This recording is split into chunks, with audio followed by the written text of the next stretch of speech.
en aquesta llista municipal que vam fer per les eleccions del 2007. Va ser una legislatura on, si recordeu, crec que ningú es pensava que entraríem, i no només vam entrar, sinó que ho vam fer amb 2 regidors, amb uns resultats prou bons, i d'aquest fet jo crec que la conclusió que en podem treure és que només fa falta que nosaltres mateixos ens convencem de que les coses es poden fer perquè les coses es facin i tirin endavant i siguin una realitat. Vam portar a una assemblea d'unitat popular decidir qui havia de ser l'alcalde de Sant Celoni. Recordem que nosaltres ja, això del pressing cup, que és una cosa que semblava una cosa d'ara, recent, ja la vam viure el 2007, aquell pressing cup. Convergència, Partit Socialista, representen el mateix règim caduc del 78. I l'ARE, què m'heu de dir les àrees residencials estratègiques? 1.270 habitatges que volien fer un eixelebrat com el senyor Joaquim Nadal aquí a Can Riera de l'Aigua. És una batalla que també la van guanyar. L'ARE és un catalitzador, un exemple de catalització de lluita institucional i de lluita al carrer. Tenim a davant la necessitat de construir un nou país i entre totes, des del municipalisme, ho farem. Moltes gràcies.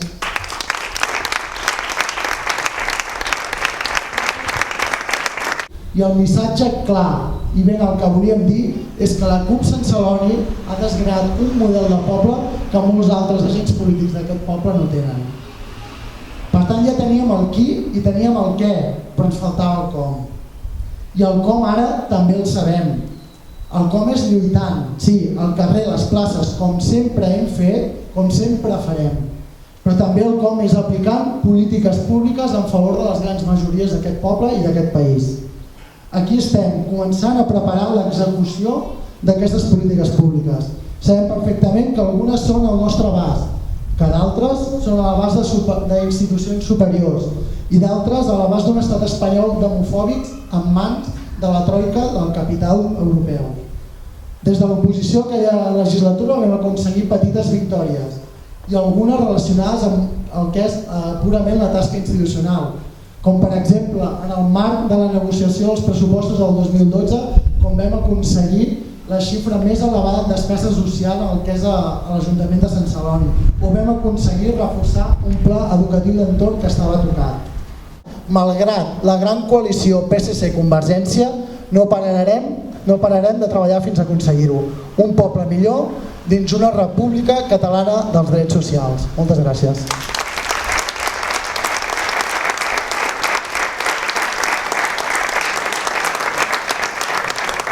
Realment no hi ha una diferència entre Convergència i el Partit Socialista. Sabem que la candidatura d'Unitat Popular pot ser aquest canvi, que serà aquest canvi. I per això, des d'aquesta mateixa legislatura, però amb l'horitzó posat a la possible legislatura següent, serà fer possible que hi hagi un govern que porti a terme tots aquests canvis. I a més, aquesta legislatura té el repte i a la vegada aquesta oportunitat tan bèstia que és treballar allò local amb allò nacional. Mai havia sigut tan evident que des dels municipis estem treballant per fer possible aquesta república catalana. La transformació que està visquent en aquest país va molt més enllà de les institucions i necessita de la mobilitat, de la mobilització de la gent. A les properes setmanes s'anunciarà segurament la data i la pregunta pel referèndum d'aquest país. Sembla que això ens quedi lluny de Sant Celoni, però no, i això ho pot transformar absolutament tot. I per això també us convidem i us animem a no quedar-vos a casa, a mobilitzar-vos amb les properes dates perquè aquesta fita sigui possible.